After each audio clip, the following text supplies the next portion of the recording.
Prions. Notre Père céleste aimant, il y a tellement de confusion dans le monde en général et dans l'Église en particulier sur la question de ce qui se passe lorsqu'une personne meurt, la question du jugement et même concernant la seconde venue. Comme nous étudions ces trois doctrines aujourd'hui, nous demandons que tu puisses nous montrer à partir de ta sainte parole la vérité concernant ces questions. Nous voulons embrasser la vérité telle qu'elle est en Jésus. Et nous demandons donc que tu guides nos pensées et que tu ouvres nos cœurs afin que nous puissions recevoir la parole de vérité. Nous te remercions d'avoir entendu nos prières car nous les faisons au nom de Jésus. Amen. Il y a trois doctrines dans les Écritures qui sont inséparablement liées ensemble et elles doivent être comprises ensemble. Si nous nous trompons sur l'une de ces doctrines, les autres deux seront également fausses. Et il est donc d'une importance vitale que nous comprenions la vérité biblique sur ces trois doctrines. Les doctrines auxquelles je fais référence sont, avant tout, l'état des morts. Que se passe-t-il quand quelqu'un meurt?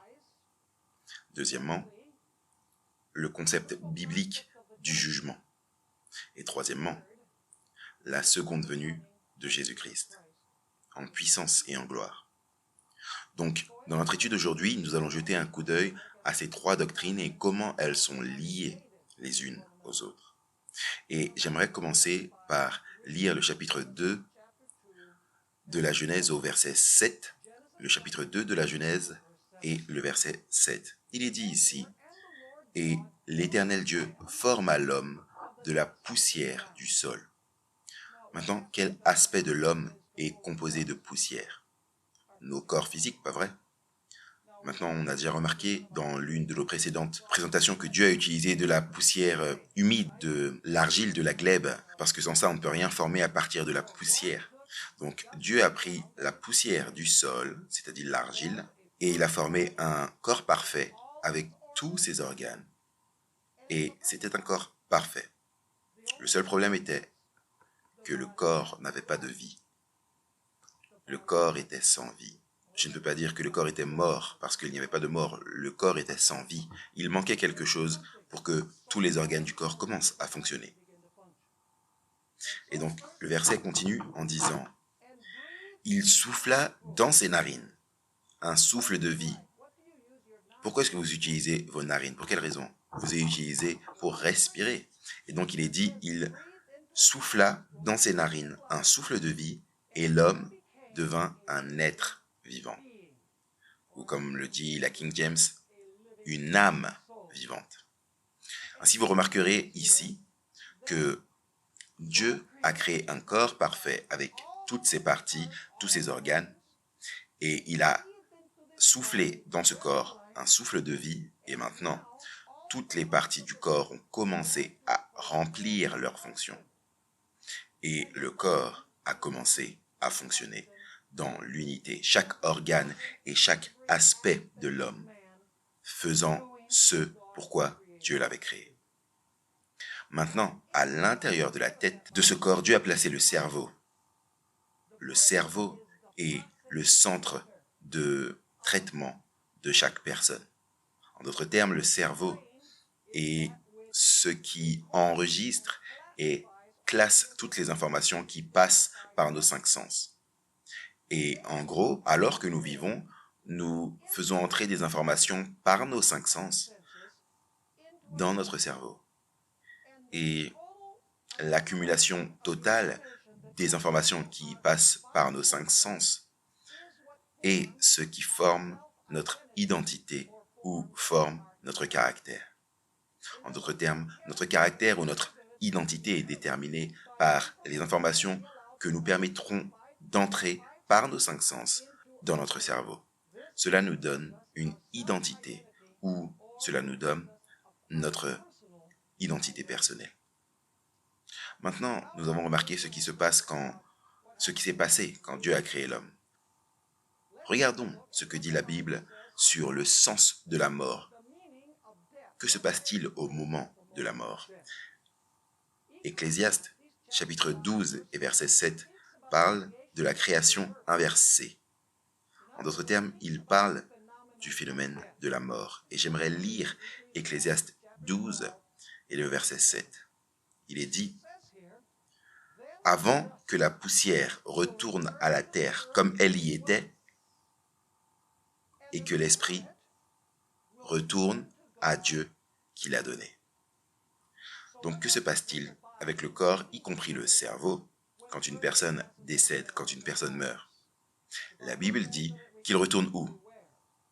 Qu'il retourne à la terre, la poussière à la poussière et les cendres aux cendres, comme il est dit fréquemment dans les funérailles. Et donc, il est dit que l'esprit qui dynamise le corps, le souffle, il retourne où? Il retourne à Dieu, parce que Dieu est celui qui donne. Dieu est celui qui donne la vie. Donc, en résumé, la mort est l'opposé du processus de vie. Dans la mort, le corps retourne à la poussière et le souffle sort du corps et en conséquence, le corps cesse de fonctionner. Maintenant, cela signifie-t-il aussi que le cerveau cesse de fonctionner? Absolument. Est-ce que le cerveau fait partie de notre organisme physique? Très certainement. Donc, lorsqu'une personne meurt, est-ce que le cerveau continue de traiter une quelconque information parvient aux cinq sens? Non, vos cinq sens ne fonctionnent plus et donc le cerveau ne traite plus rien de ce qui entre. Parce que rien n'entre en fait. Maintenant, l'écriture, prenons Adam comme autre exemple. L'écriture de la biographie d'Adam ou de l'histoire de vie d'Adam a pris fin quand il avait 930 ans. La Bible nous dit qu'il a vécu 930 ans, puis il expira. Donc, en gros, si nous utilisons Adam comme exemple assez fréquemment dans notre étude aujourd'hui, en résumé, Adam est mort, son corps, y compris son cerveau, est retourné à la poussière, et le souffle a quitté son corps parce que il ne respirait plus. En d'autres termes, quand il est mort, l'histoire de sa vie était complète, sa biographie était complète, les livres sur sa vie étaient fermés. Mais maintenant, je vais poser une question critique que probablement personne ne vous a posée auparavant, et c'est ceci. Qu'est-ce qui est arrivé aux 930 ans d'auto-identité ou les expériences qu'Adam a développées alors qu'il était vivant? Est-ce que vous comprenez ma question?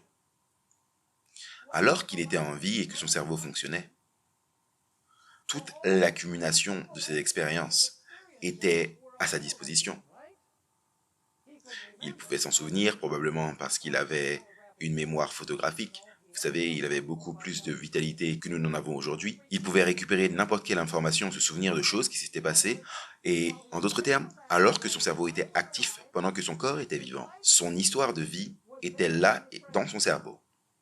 Maintenant, la question est de savoir quand il est mort, qu'est-ce qui est arrivé à cette histoire de vie? Qu'est-ce qui est arrivé à son identité ou à toutes ses expériences de vie? Eh bien, son cerveau est allé dans la tombe et qu'est-il arrivé à son cerveau? Son cerveau s'est décomposé. Alors, qu'est-ce qui s'est passé avec tous les enregistrements de sa vie? Que s'est-il passé avec toute sa biographie qu'il avait développée tout au long de sa vie? Eh bien, elle est allée dans la tombe et quand son cerveau s'est décomposé, toute cette histoire de vie s'est décomposée avec son cerveau. Maintenant, vous dites, cela semble assez fataliste. Et c'est le cas. Mais nous allons voir que dans notre étude aujourd'hui, Dieu sait qu'à cause du péché, nous allions mourir. Et donc, Dieu enregistre une sauvegarde de chaque détail de la vie de cette personne dans les livres célestes. Donc même si le cerveau et le corps se désintègrent, Dieu a la vie totale d'Adam. À partir du moment où il a été créé par Dieu, jusqu'au moment où il est mort, chaque détail, Dieu l'a écrit dans les livres célestes. En d'autres termes, il y a un autre Adam au ciel sous forme écrite, pas en personne. Il y a un dossier, un enregistrement écrit de sa vie au ciel. Maintenant, lisons quelques versets des Écritures qui montrent que cela est vrai. Je vais lire 2 Corinthiens chapitre 5 et le verset 10. Et je vais vous montrer que dans les livres, au pluriel, les livres, Dieu a écrit toute l'histoire de notre vie et il écrit la mienne en ce moment alors que je parle. En d'autres termes, Dieu enregistre tout ce que je pense et tout ce que je dis en ce moment. Et il enregistre également tout ce qui se passe dans votre cerveau. Dieu a une autre transcription exacte de vous au ciel, dans les livres. Toutes nos actions, tous nos motifs, toutes nos paroles, tous nos sentiments, toutes nos émotions, tous nos secrets, toutes nos pensées. Tout, à l'intérieur et à l'extérieur, est écrit dans les annales célestes. Regardez 2 Corinthiens 5, verset 10. Car il nous faut tous comparaître devant le tribunal de Christ, afin que chacun reçoive selon le bien ou le mal qu'il aura fait, étant dans son corps. C'est-à-dire, alors que nous étions vivants sur cette terre, selon le bien ou le mal qu'il aura fait. Est-ce qu'on doit tous apparaître devant le trône du jugement de Christ? Oui. Est-ce qu'on devra tous rendre compte de ce qu'on aura fait de bien ou de mal? Oui. Donc, est-ce que Dieu a un dossier de ce que nous avons fait de bien ou de mal? Évidemment, oui. Qu'en est-il de nos paroles? Y a-t-il un enregistrement de nos paroles également? Oui, ça fait partie de notre identité. Est-ce que ça fait partie de notre histoire, notre biographie, nos paroles? Absolument. Regardez Matthieu 12, 36 et 37. Ici, Jésus parle et il dit, « Je vous le dis, au jour du jugement, les hommes rendront compte de toute parole vaine qu'ils auront proférée.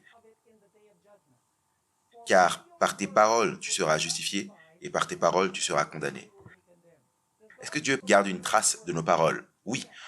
Est-ce que nous y ferons face à nouveau au jour du jugement? Oui, selon l'Écriture, absolument oui. Mais non seulement cela, nos choses secrètes sont enregistrées dans les livres. Souvenez-vous, les livres au pluriel. Dans un instant, on va parler du livre, mais là, on parle des livres. Les livres sont les enregistrements qui ont la biographie de vie ou la transcription exacte de la personne qui a vécu sur cette terre, alors qu'il ou elle était vivant. Regardez Ecclésiaste 12, versets 13 et 14. Ecclésiaste 12, versets 13 et 14. Crains Dieu et observe ses commandements. C'est là tout ce que l'homme doit faire, car Dieu amènera toute œuvre en jugement. Au sujet de tout ce qui est quoi? Waouh! Tout ce qui est caché, soit bien, soit mal. A-t-il nos secrets enregistrés là également? Oui, c'est le cas. Nos actions sont écrites là-bas. Elles le sont très certainement. Qu'en est-il de nos paroles? Ils le sont, absolument. Dans les livres. Les livres contiennent la biographie, pour ainsi dire, d'Adam, sans manquer un bout. Chaque détail d'Adam est enregistré là-bas. Regardez Daniel 7, versets 9 et 10. Je vais lire quelques passages supplémentaires. Daniel 7, versets 9 et 10. Il est dit, je regardais jusqu'à ce que des trônes soient mis en place et que l'ancien des jours s'assit. Son vêtement était blanc comme la neige et les cheveux de sa tête étaient comme de la laine pure. Son trône était comme des flammes de feu et ses roues les roues comme un feu ardent. Un fleuve de feu coulait et sortait de devant lui. 1000 milliers le servaient et 10 000 millions se tenaient en sa présence. Les juges s'assirent et les livres furent ouverts. Que pensez-vous qu'il y a dans les livres qui furent ouverts? Le récit de la vie des gens. Regardons aussi Apocalypse chapitre 20 et versets 12 et 13. Et je ne lis qu'un échantillon de ceci. Apocalypse 20, versets 12 et 13. Maintenant, il est parlé d'événements après le millénium. On parle des méchants, mais en principe, cela montre comment Dieu a également jugé les juges avant la seconde venue de Christ. Apocalypse 20 et verset 12. Écoutez attentivement ce qu'il est dit. Et je vis les morts. Les quoi? Les morts, petits et grands, se tenant devant Dieu. Comment les morts peuvent se tenir devant Dieu? Continuons de lire ce que nous dit le passage. Et je vis les morts, les grands et les petits qui se tenaient devant le trône. Et quoi? Et des livres, pluriels, furent ouverts. Et maintenant, regardez. Et un autre livre, est-ce que le livre est différent des livres? Absolument. Et un autre livre fut quoi? Fut ouvert, qui est le livre de vie. Et maintenant, remarquez, et les morts furent jugés selon leurs œuvres, d'après ce qui était écrit où?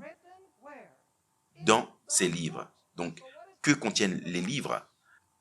Les œuvres ou la vie de chaque personne qui a vécu sur la planète Terre.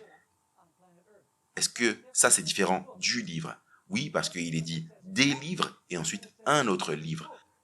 Donc, il y a une différence entre les livres et le livre. Ce qu'il y a dans les livres, c'est le récit de la vie de la personne, l'identité que cette personne s'est écrit, ce qui est entré par ses 5 sens pendant la période de sa vie. Dieu a une transcription exacte de cela au ciel. Maintenant, il est intéressant de remarquer alors que je suis personnellement sur la terre, mais je suis au ciel écrit dans les livres. Et d'autre part, Jésus-Christ est personnellement au ciel, mais sur terre, il est dans 66 livres. Vous voyez, Jésus est là en personne, mais sur terre, il est écrit dans les livres. Moi, je suis ici en personne, mais au ciel, ma vie est écrite dans quoi? Elle est écrite dans des livres. Ainsi, les livres célestes contiennent une biographie complète de chaque personne. Ils contiennent chaque acte, chaque parole, chaque raison, chaque motivation, chaque pensée, chaque émotion, même chaque opportunité de faire le bien dont nous n'avons pas profité. Il y a un enregistrement complet de nos vies à l'intérieur et à l'extérieur. En d'autres termes, Dieu a une forme écrite au ciel d'un autre moi. Est-ce que ça c'est clair pour vous? Maintenant, laissez-moi vous lire une déclaration d'Ellen White. Quelques déclarations en fait. La première se trouve dans les lieux célestes à la page 360. Elle a compris cela si clairement. La page 360 du livre dans les lieux célestes. Elle dit: comme l'artiste prend le verre poli pour faire une image fidèle du visage humain, de même les anges de Dieu placent quotidiennement sur les livres du ciel une représentation exacte du caractère de chaque être humain. Ça, c'est une déclaration fantastique. Une fois de plus, tout comme l'artiste prend dans le verre poli une image fidèle du visage humain, les anges du ciel placent dans les livres du ciel une représentation exacte du caractère de chaque être humain. Ellen White utilise également cette même illustration de la photographie dans le livre Témoignages sur le comportement sexuel, l'adultère et le divorce à la page 62 quand elle dit cela. Rappelez-vous que votre caractère est daguerreotypé, c'est un vieux mot qui signifie photographier, par le grand maître artiste dans les registres du ciel, aussi minutieusement que le visage est reproduit sur la plaque polie de l'artiste. Maintenant, je crois que si Dieu révélait cela à un prophète aujourd'hui, il utiliserait des termes différents que ceux de livre ou photographie. Je crois qu'il utiliserait des enregistrements vidéo et des ordinateurs pour parler de l'information que Dieu sauvegarde au ciel, parce que la technologie de Dieu est bien supérieure à la technologie des êtres humains. Mais Dieu parle de livres à l'époque biblique, parce que si Dieu disait ordinateur, ils auraient dit « mais c'est quoi ça ?» Et il utilise photographie quand il a parlé à Ellen White, parce que la photographie était connue à cette époque, et c'était une façon d'exprimer ce qu'il y avait dans les livres. Mais si Dieu parlait de cela aujourd'hui, il utiliserait quelque chose qui ferait appel à l'esprit des gens d'aujourd'hui. Et je vais vous donner une illustration à la fin de notre étude aujourd'hui, où nous comparerons tout ce processus avec un ordinateur, afin que nous puissions nous souvenir de ce que nous avons étudié. Maintenant, est-ce que c'est clair ce que les livres contiennent? Est-ce que c'est clair dans votre esprit? Qu'est-ce qu'il y a dans les livres? Une transcription exacte de vous, toute votre identité personnelle que vous avez développée au cours de votre vie, toute votre identité personnelle qui vous distingue d'autres personnes est écrite dans les livres. En d'autres termes, au ciel, il y a une biographie complète de chaque personne. Maintenant, parlons du livre singulier, parce que c'est un livre différent comme nous l'avons lu. Qu'est-ce qui est contenu dans le livre? Dans le livre, est contenu des noms. Pas nos vies, des noms. Lisons plusieurs versets de l'Écriture où cela est prouvé. Allons dans Philippiens chapitre 4 et le verset 3. Philippiens chapitre 4 et le verset 3. Ici, l'apôtre Paul fait référence à certains de ses compagnons. Et regardez ce qu'il dit. Et toi aussi, fidèle collègue, oui, je te prie de les aider, elles qui ont combattu pour l'évangile avec moi et avec Clément, et mes autres compagnons d'œuvre dont les noms sont écrits dans le livre de vie. Donc, que contient le livre de vie? Il contient des noms, selon ce texte. Regardez Apocalypse chapitre 3 et verset 5. On va lire plusieurs versets. Apocalypse chapitre 3 et verset 5. Ici, il est parlé d'avoir la victoire et Jean, l'apôtre bien-aimé, dit « Celui qui vaincra sera revêtu de vêtements blancs. Je n'effacerai point son nom singulier du livre singulier de vie. Et je confesserai son nom devant mon Père et devant ses anges. » Une fois de plus, qu'est-ce qu'il y a dans le livre? Des noms. Regardez Exode 32, versets 31 à 33. Ici, Moïse est au sommet du mont Sinaï. Israël a adoré le vaudeur et Dieu dit « Je vais détruire ce peuple ». Et Moïse dit « Non, tu ne peux pas faire cela, Seigneur ». Reprenons la conversation. Exode 32 et verset 31. Moïse retourna vers l'Éternel et dit « Ah, ce peuple a commis un grand péché. Ils se sont fait un dieu d'or. Cependant, pardonne maintenant leurs péchés. Sinon, quoi? Je prie. Efface-moi de ton livre que tu as écrit. » Est-ce que le nom de Moïse était dans le livre de Dieu? Très certainement. Remarquons un verset de plus, et il y en a d'autres dans les Écritures, je ne vous en donne qu'un échantillon. Daniel chapitre 12 et le verset 1. Daniel chapitre 12 et le verset 1. Il est ici parlé de l'événement qui a lieu immédiatement avant le début de la tribulation à la fin des temps, la grande tribulation. Et il est dit à ce moment-là, Michael se lèvera, le grand chef, le défenseur des enfants de ton peuple. Et ce sera une époque de détresse telle qu'il n'y en a point eu de semblable depuis que les nations existent jusqu'à cette époque. Et en ce temps-là, ceux de ton peuple qui seront trouvés inscrits dans le livre seront sauvés. Donc, que contient le livre? Un livre singulier. Il contient quoi? Il contient des noms. Et que contiennent les livres? Ils contiennent l'enregistrement de quoi? L'enregistrement des vies. Maintenant, l'enregistrement dans les livres commence par quel être qui a vécu sur la planète Terre? Autre chose, quel est le premier nom dans le livre de vie selon vous? La chose logique serait de penser que la première personne qui a vécu sur la planète Terre soit la première qui soit inscrite dans le livre. Donc, qui sera examiné en premier au jugement? Ce sera Adam qui sera examiné en premier. Nous y reviendrons dans quelques instants. Maintenant, qui doit comparaître devant le trône du jugement de Christ? Regardons plusieurs choses sur le jugement. 2 Corinthiens 5,10. On l'a déjà lu, mais lisons-le encore. Car nous devons tous comparaître devant le tribunal de Christ, afin que chacun reçoive selon le bien ou le mal qu'il aura fait étant dans son corps. Donc, tous doivent comparaître devant la barre du jugement de Christ. Maintenant, où est-ce que ce jugement doit avoir lieu? Il doit avoir lieu au ciel, on l'a déjà vu. Regardez Daniel 7, versets 9 et 10. On ne fait que réviser ici. Il est dit dans Daniel 7, 9 et 10, « Je regardais pendant que l'on plaçait des trônes, et l'ancien des jours s'assit, son vêtement était blanc comme la neige, et les cheveux de sa tête comme la laine pure, son trône était comme des flammes de feu, et les roues comme un feu ardent. Un fleuve de feu coulait et sortait devant lui, 1000 milliers le servaient, et 10 000 millions se tenaient en sa présence. Les juges s'assirent, et les livres furent ouverts. » Où vit l'ancien des jours? Au ciel. Où sont les 10 000 millions et les milliers de milliers vivent? Ils vivent au ciel. Alors, où est-ce que ce jugement a lieu? Où il est dit que les juges s'assirent et les livres furent ouverts. Ça a lieu au ciel. Donc, qui doit comparaître? Tout le monde. Où est-ce que va avoir lieu le jugement? Au ciel. Quand est-ce qu'il a lieu? La plupart des chrétiens croient que c'est quand Jésus vient. C'est ça le jugement.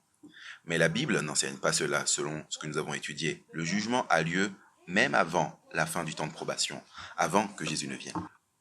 Regardez Apocalypse 14, versets 6 et 7. C'est clair là. Apocalypse 14, versets 6 et 7.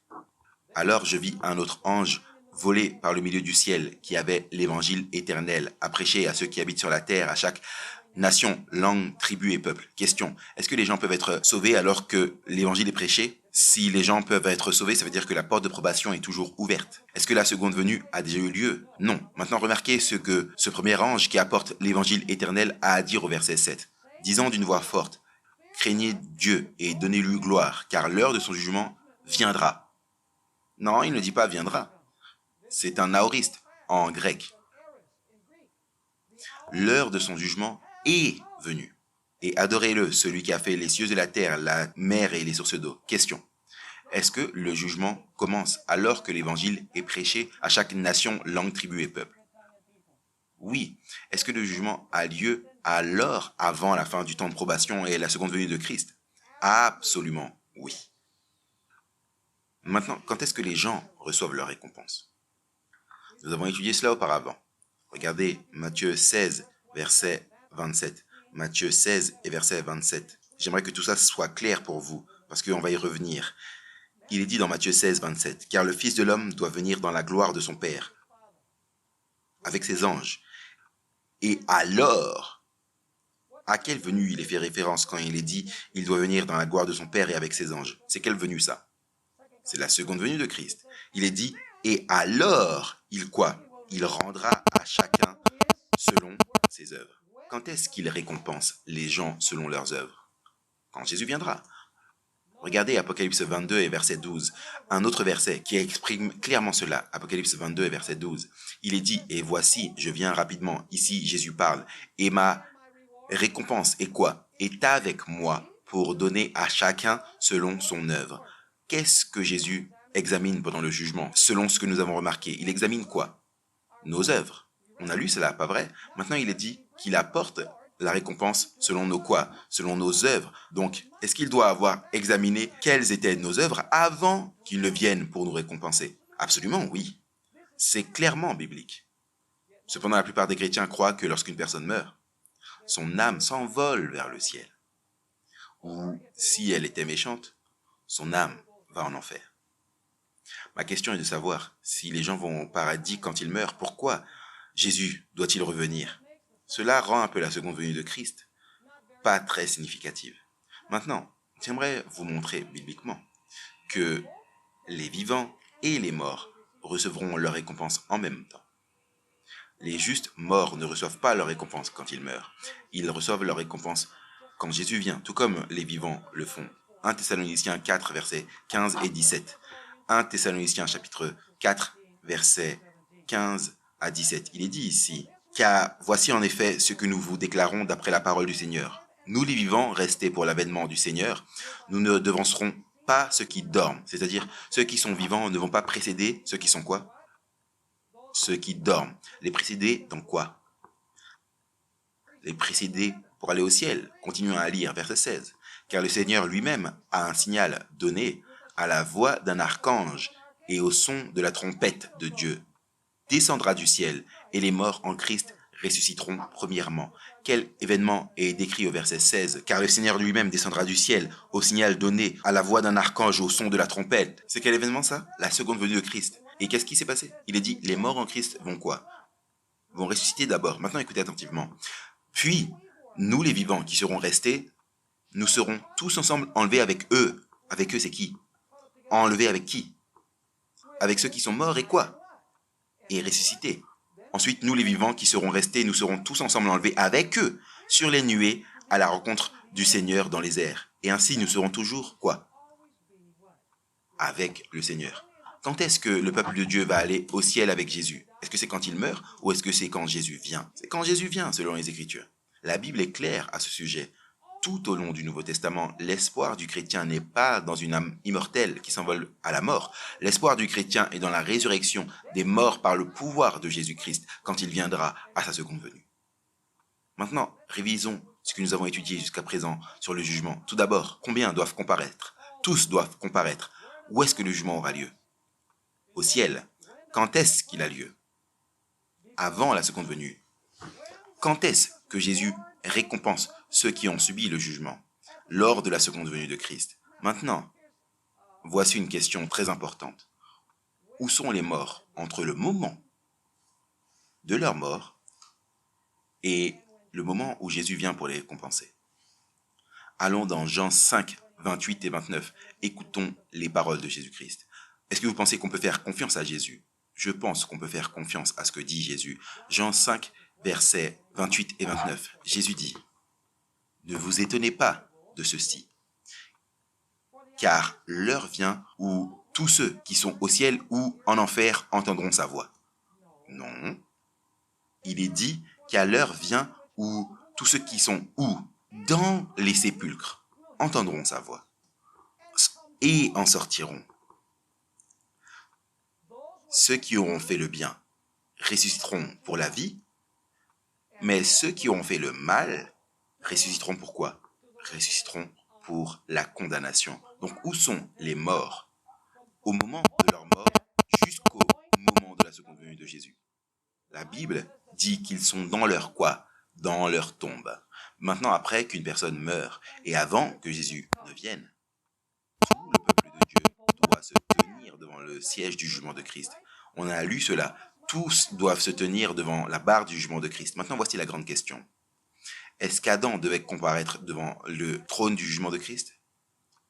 Nous avons remarqué que la date du jugement a commencé quand? En 1844. Adam est le premier à comparaître devant le trône du jugement de Christ. Et vous dites, attends une minute, Pasteur Bord, tu te contredis toi-même. Parce que tu viens de dire qu'Adam est mort. Et il est dans la tombe jusqu'à ce que Jésus vienne. Alors comment est-ce que Adam, devant le trône du jugement de Christ en 1844? Est-ce que vous comprenez ma question? Cela semble être une question compliquée, mais en fait ça ne l'est pas. Laissez-moi vous lire une déclaration de la Grande Controverse à la page 482.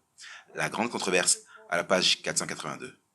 Ellen White explique ici, alors que les dossiers sont ouverts dans le jugement, c'est le jugement pour le peuple de Dieu avant la seconde venue, la vie de tous ceux qui ont cru en Jésus passe en revue devant Dieu. Qui est examiné dans ce jugement? Tous ceux qui ont quoi? Ça ne sera pas les méchants. On a déjà vu le millénium et après le millénium, c'est là qu'on s'occupe de ces derniers. Mais il est dit que tous ceux qui ont cru en Jésus passent en revue devant Dieu. Maintenant, écoutez ce qu'elle dit. Commençant par ceux qui ont d'abord vécu sur la terre. Alors, qui serait le premier? Adam. Notre avocat présente les cas, écoutez attentivement, de chaque génération successive et termine avec les vivants. Maintenant, je pose à nouveau la question. Comment est-il possible qu'Adam comparaisse devant le trône du jugement de Christ en premier, en 1844, parce qu'il était le premier à avoir vécu sur la planète Terre? Comment pourrait-il y apparaître s'il était dans sa tombe attendant la seconde venue de Christ? Je pense que vous connaissez la réponse. Il apparaît devant la barre du jugement de Christ, non pas en personne, mais à travers le récit de sa vie dans les livres. Maintenant, laissez-moi vous lire une déclaration ici, la Grande Controverse, page 482. Vous savez qu'Ellen White comprenait cela si clairement.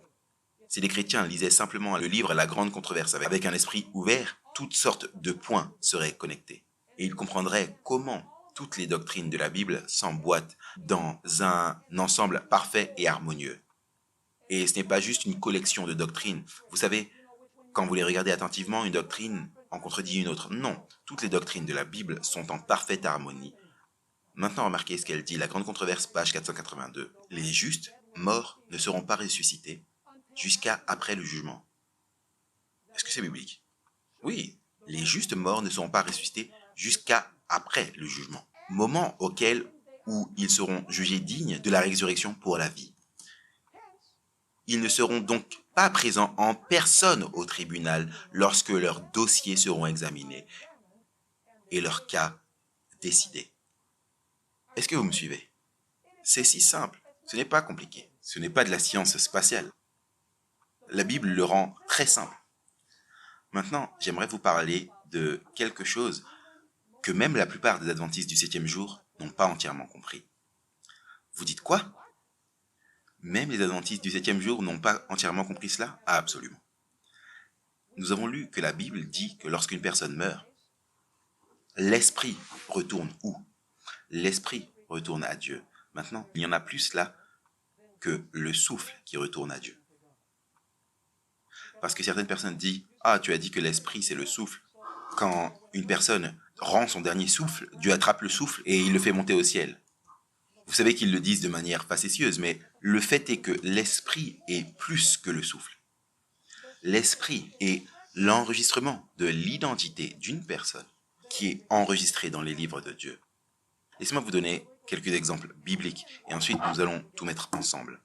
Regardez Luc chapitre 8, versets 52 à 56. C'est l'histoire de la résurrection de la fille de Jairus. Regardons cette histoire très intéressante. Ici, Jésus va la ressusciter. Il est dit, tous pleuraient et se lamentaient sur elle. Alors Jésus dit, ne pleurez pas, elle n'est pas morte. Mais quoi? Mais elle dort. Et il se moquait de lui, sachant qu'elle était morte.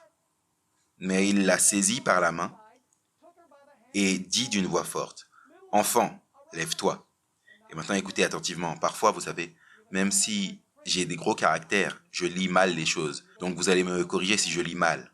Et l'esprit revint en elle. Merci beaucoup. Il n'est pas dit l'esprit revint en elle. Il est dit que quoi? Son esprit revint en elle.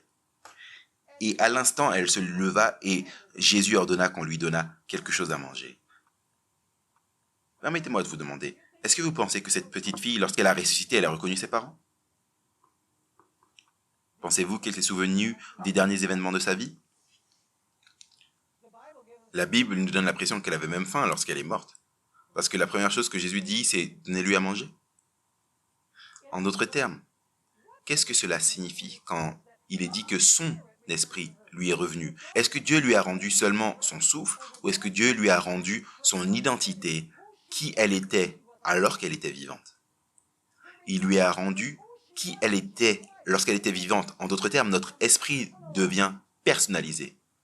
Maintenant, ce n'est pas que l'esprit soit vivant ou quoi que ce soit. Mais d'une manière ou d'une autre, Dieu sauve l'enregistrement d'une manière, une technologie plus grande que n'importe laquelle que nous pouvons comprendre. Et quand une personne meurt, quand il ressuscite cette personne, il prend le registre de la vie et il l'introduit dans la personne et donne le souffle de vie à cette personne et cette personne reprend là où il ou elle s'était arrêté. Est-ce que vous me suivez ou pas? Voilà pourquoi il est dit son esprit. Pas n'importe quel esprit, pas seulement un esprit, pas juste le souffle, son esprit. Remarquez un autre exemple biblique. Acte 7, versets 57 et 60. Parle de la lapidation d'Étienne. Acte 7, versets 57 à 60. Il est dit, « Ils poussèrent alors de grands cris, se bouchèrent les oreilles, et ils se précipitèrent tous ensemble sur lui. Ils le traînèrent hors de la ville et le lapidèrent. Les témoins déposèrent leurs vêtements aux pieds d'un jeune homme nommé Saul. Et ils lapidèrent Étienne, qui priait et disait, « Seigneur Jésus, reçois l'Esprit. » Merci beaucoup. Il ne dit pas « reçois l'Esprit », il dit « reçois mon Esprit ». Puis, il s'est mis à genoux et il s'écria d'une voix forte, « Seigneur, ne leur impute pas ce péché. » Et j'aime cette expression. Et après ces paroles, il s'endormit. Vous savez, il aurait pu écrire « il est mort ». Vous savez, ça sonne si terrible, il est mort. Et là, il s'est endormi. Vous savez, la mort n'est qu'un sommeil un peu plus long que ce que nous faisons pendant la nuit. Alors, qu'est-ce qu'Étienne a demandé d'aller vers Dieu? Il dit « mon esprit ». Quand Étienne va ressusciter, est-ce que vous pensez qu'il va se souvenir de Saul de Tarse? Pensez-vous qu'il va se souvenir de ce sermon qu'il a donné dans Actes chapitre 7? Vous feriez mieux de le croire. Il va reprendre là où il s'était arrêté. Parce que Dieu va non seulement lui rendre son souffle, mais son souffle avec qui il était alors qu'il était vivant, avec sa propre identité, un esprit personnalisé si vous voulez. Maintenant, regardons un dernier exemple et ensuite je vais vous lire une déclaration d'Ellen White qui est très intéressante. Luc 23 et le verset 46. On parle de Christ. Luc 23 et verset 46. Il est dit, et lorsque Jésus cria d'une voix forte, il dit, « Père, entre tes mains, je remets l'esprit. » Non, Il ne dit pas l'esprit, il dit « je remets entre tes mains mon esprit ». Et disant ces paroles, il quoi? Il rendit son dernier souffle.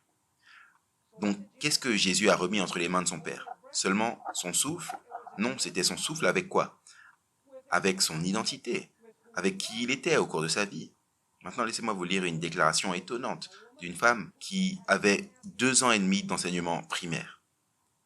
Parce que c'est tout l'enseignement formel qu'a reçu Ellen White. 2 années et demie d'enseignement primaire, élémentaire. Écoutez ce qu'elle avait à dire. Cela se trouve dans le commentaire adventiste du 7e jour, le volume 6, à la page 1093. Notre identité personnelle est préservée dans la résurrection. Bien que ce ne soit pas les mêmes matières ou substances matérielles qui sont allées dans la tombe, parce que Dieu n'a pas à récupérer chaque petite particule de matière pour nous remettre ensemble. Elle continue en disant « Les œuvres merveilleuses de Dieu sont un mystère pour l'homme. Et voici la partie clé. L'esprit, le caractère de l'homme, est rendu à Dieu là pour être préservé. » Qu'est-ce que Dieu préserve? Seulement notre souffle? Non, il préserve quoi? Notre caractère, qui est l'enregistrement de nos vies, notre identité, qui nous étions lorsque nous étions vivants. Alors elle dit que l'esprit, le caractère de l'homme est rendu à Dieu, là pour être préservé. Dans la résurrection, chaque homme aura son propre caractère. Est-ce que ce ne serait pas quelque chose si Dieu me donnait le souffle de vie et que j'étais Rick Pérez? Non, Dieu va me rendre mon esprit. J'aime Rick.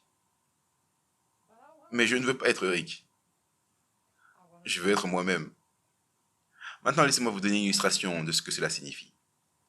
Supposons que vous avez une caméra vidéo et vous avez enregistré certains des événements familiaux et vous éteignez l'appareil et pendant 10 ans, l'appareil photo, vous ne l'utilisez pas. Il est dans le placard. Après 10 ans, vous le sortez et vous décidez que vous allez prendre des photos de famille et donc vous allumez la caméra vidéo et vous continuez à enregistrer. Laissez-moi vous demander, lorsque vous regardez la vidéo, est-ce que vous trouvez une indication qu'il y avait un intervalle de temps entre le moment où la caméra s'est éteinte et lorsque la caméra a repris? Absolument pas. La caméra était éteinte pendant 10 ans. La caméra, si vous voulez, n'avait aucune histoire pendant ces 10 ans. Elle a repris là où quoi? Là où elle a arrêté. C'est la même chose avec nos vies. Vous voyez, alors que nous vivons, la caméra tourne. Dieu enregistre, pour ainsi dire, nos vies. Quand nous mourrons, qu'est-ce qui se passe? La caméra s'éteint. Qu'est-ce qui se passe à la résurrection? À la résurrection, la caméra recommence à tourner. Qu'est-ce qui s'est passé pendant l'intervalle, toute cette période entre lorsque la caméra a été éteinte et lorsqu'elle est rallumée à nouveau? Le peuple de Dieu dormait. Cette personne n'avait absolument aucune histoire. Parce que cette personne était quoi? Cette personne était morte. Ou cette personne était morte. Est-ce que vous me suivez ou pas? Maintenant, lisons Job 19, 25 à 27. C'est un passage très intéressant. Ici, Job parle de sa propre expérience. Job 19, versets 25 à 27. C'est l'un de ces moments où il exprime un haut degré de foi au milieu de sa souffrance. Il dit ici, « Mais je sais que mon Rédempteur est vivant, et qu'il se lèvera le dernier sur la terre. Quand ma peau sera détruite, en d'autres termes, après que je me sois décomposé, regardez la terminologie, quand ma peau sera détruite, quand je n'aurai plus de chair, je verrai Dieu, je le verrai et il me sera favorable. Mes yeux le verront et non pas ceux d'un autre. » Donc personne ne va voir Jésus quand il revient. Parce que Job dit, moi seul et pas les autres. Qu'est-ce que Job dit en fait? Il dit, quand je ressusciterai, je vais être quoi? Je vais être Job. Moi-même, après que ma peau se soit décomposée, moi-même, je vais quoi? Je vais le voir de mes propres yeux et pas un autre. En d'autres termes, je ne vais pas être une autre personne. Je vais être quoi? Je vais être la même personne. Maintenant, laissez-moi vous donner un exemple. Tiré de l'expérience des méchants en dehors de la Sainte Ville après les 1000 ans. Comment est-ce que les méchants vont ressusciter? Juste? Non, ils ressuscitent méchants. Écoutez une autre déclaration de la grande controverse à la page 664. Une déclaration étonnante. La grande controverse, page 664. Ici, elle fait référence aux méchants à l'extérieur de la ville sainte après le millénium. Elle dit « Il y a des rois et des généraux qui ont conquis des nations. Des hommes vaillants qui n'ont jamais perdu de bataille. Des guerriers fiers, ambitieux, dont l'approche fait trembler les royaumes. » Maintenant, écoutez ceci. Dans la mort, ceux-ci n'expérimentent aucun changement. Écoutez attentivement maintenant. Maintenant qu'ils sortent de la tombe, ils reprennent. Que signifie reprendre? Ça veut dire qu'ils ont commencé lorsque la caméra vidéo s'est déclenchée, puis quand ils ressuscitent, ils reprennent le courant de leur pensée simplement là où il a cessé. Ils sont actionnés par le même désir de conquérir qui les a gouvernés quand ils ont échoué. Alors, quand les méchants vont ressusciter, est-ce qu'ils vont ressusciter méchants? Vont-ils reprendre là où ils se sont arrêtés? Ou vont-ils être tout aussi rebelles? Donc, qu'est-ce que Jésus va leur rendre? Seulement le souffle de vie? Non, il va leur rendre le souffle de vie avec le récit qu'ils avaient quand ils étaient vivants. C'est ça l'esprit.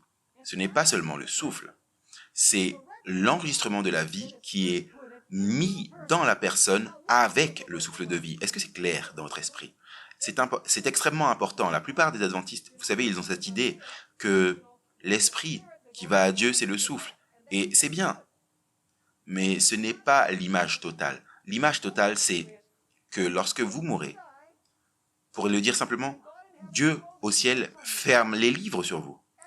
Et il vous sauvegarde là-haut. Il sauvegarde le dossier de votre vie. Car à la résurrection, il va vous le rendre pour que vous soyez qui vous étiez de votre vivant. Laissez-moi vous donner un exemple. Combien d'entre vous ont vu ce petit clip de l'assassinat de John F. Kennedy?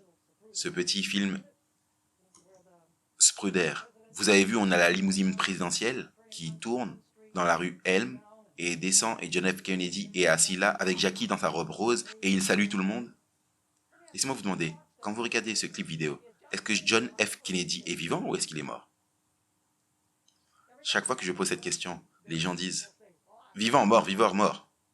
Parce que tout dépend. Quand vous regardez le clip, il est quoi? Non, quand vous regardez le clip, il est mort. Mais quand le clip a été fait, il était quoi? Il était vivant.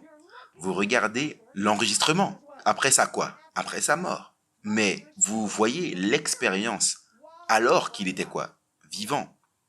Cela illustre comment Dieu fait au ciel. Dans le jugement, il dit Stephen Bohr comparaît devant le trône du jugement de Christ. Alors que font les anges? Les anges s'activent et apportent les livres. Et au fait, les livres sont très inadéquats. Ils apportent le DVD, si vous voulez. Et Dieu a cet énorme écran et dit maintenant on va regarder la vie du pasteur Bohr du début à la fin. Et donc la vie de pasteur Bohr dans tous ces détails qui ont eu lieu pendant qu'il était vivant sont examinés. Donc est-ce que dans un certain sens je comparais vivant devant le trône de jugement de Christ? Oui, je comparais après ma mort, mais les enregistrements ont été faits alors que j'étais vivant.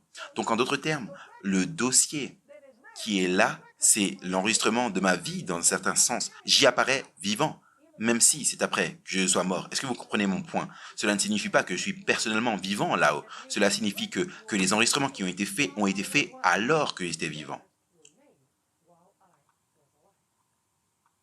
Maintenant, la Bible explique ce processus. Apocalypse 20, versets 11 à 15, parle de ce processus. Il est dit là, « Puis je vis un grand trône blanc, et celui qui était assis dessus. La terre et le ciel s'enfuirent devant sa face, et il ne fut plus trouvé de place pour eux. » On parle ici du millénium. « Et je vis les morts, les grands et les petits, qui se tenaient devant le trône de Dieu. » Est-ce que des morts peuvent se tenir devant le trône de Dieu? À travers leur DVD, si vous voulez. Et des livres furent ouverts. Regardez. Et un autre livre fut ouvert, celui qui est le livre de vie. Et les morts, regardez qu'ils sont morts à ce moment-là, ils ne sont pas vivants. Et les morts furent jugés selon leurs œuvres, par les choses qui étaient écrites dans ces livres. Maintenant, permettez-moi de comparer cela avec un ordinateur. Imaginons ce que c'était pour Adam de comparaître devant le trône du jugement de Christ. Dieu dit, « Adam, comparaît devant la barre du jugement. Et où est Adam en 1844? Eh bien, son cerveau est décomposé. Mais les anges apportent quoi? Pour ainsi dire, ils apportent le DVD. Et les êtres célestes voient toute la vie d'Adam, tout ce qu'il a vécu pendant sa vie. Où est le nom d'Adam? Dans le livre de vie. Et Dieu va demander au jury céleste. Il va dire, le nom d'Adam est dans le livre de vie. Regardez sa vie. Vous avez vu comment il s'est repenti de ses péchés. Il a confessé ses péchés. Il a méprisé son ego. Il était doux et humble. Il a réclamé mon sang en offrant le sacrifice. Que pensez-vous, mes amis? Devrions-nous appeler Adam à la maison au moment de la résurrection? Que pensez-vous? Et les êtres célestes vont dire, oui. Attribuons-lui de ressusciter lors de la première résurrection. Alors que se passe-t-il quand Jésus vient? Quand Jésus vient, Adam est quoi? Ressuscité. Et il a reçu la récompense qui a été déterminée dans le jugement au préalable. Est-ce que c'est si compliqué? En fait, c'est simple. Vous voyez comment l'état des morts, le jugement et la seconde venue sont très étroitement liés les uns aux autres. Maintenant, écoutez attentivement. J'aimerais comparer cela avec un ordinateur. J'aimerais que vous puissiez vous souvenir de ça pour toujours et jamais oublier. Ok? Comparons un ordinateur avec le corps. Est-ce qu'un ordinateur est un objet matériel? Est-il composé de matière? Certainement. Est-ce que l'ordinateur a un cerveau? Pour ainsi dire. Oui, il a un processeur. Tout passe par le cerveau. Ce que vous téléchargez, ce que vous faites entrer, et ainsi de suite. Vous savez, le processeur fait tout cela. Pour que l'ordinateur puisse fonctionner, doit-il être branché à une source d'alimentation? Bien sûr. Donc, lorsque vous allez au magasin, vous achetez un ordinateur. L'ordinateur, en gros, est vide, n'est-ce pas? Donc, vous achetez l'ordinateur, vous le ramenez à la maison. Est-ce que deux ordinateurs sont semblables après un an? Non, parce que c'est votre ordinateur à vous. Qu'est-ce qui détermine la différence entre un ordinateur et un autre? Ce que vous y avez mis, pas vrai? Par les emails ou quoi que ce soit, ce que vous y avez fait rentrer. Est-ce que chaque ordinateur a sa propre identité, pour ainsi dire? Bien sûr. Supposons maintenant qu'à un moment donné, alors que vous n'êtes pas à la maison, louez le Seigneur, le toit s'effondre et votre ordinateur est réduit en miettes.